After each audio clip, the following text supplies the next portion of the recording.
3 মাস মতন হবে এই গাড়িটা আসছে, ওদেরই ড্রাইভার নিয়ে আসছে আর কি। আমি এখানে রেখে গেছে যে আমার একটা গাড়ি থাকবে এই। ওনারা এখানে 60টা মোট ইউনিট নেওয়া আছে, ভাড়া নেওয়া আছে, ওনারা ভাড়াটিয়া থাকে।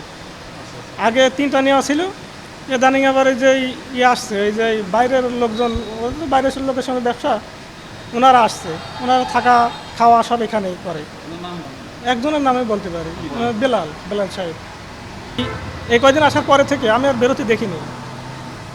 কালকে রাতে পুলিশের ভাইরা আসছিল, তারপরে সাংবাদিক ভাইরাও আসছিল, তারাও এই একই কথা আপনি যেভাবে শুনছেন এটাই শুনল এবং এটাই বললাম।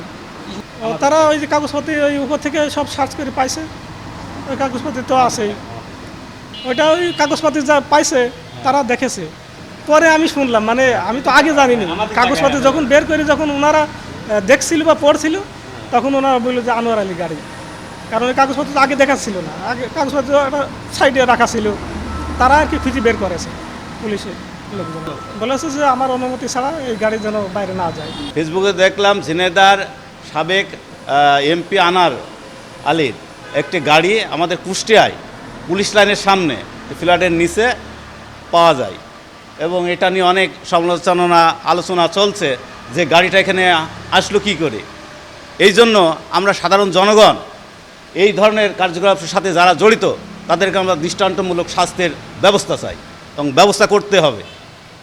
এগুলা প্রশ্রয় এবং আশ্রয় দেওয়া আদৌ ঠিক না সাধারণ জনগণ, আমরা এটাই প্রত্যাশা করছি।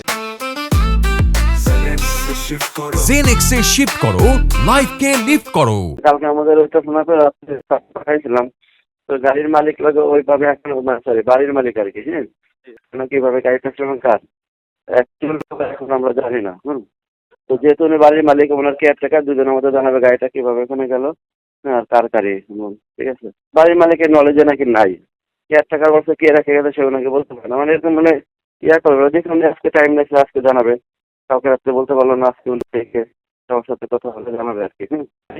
নিচ থেকে না আপনাদের মতো বিভিন্ন ইনফরমেশন পাওয়ার পরে আমাদের পার্টির পুলিশ অফিসার গেছিলেন,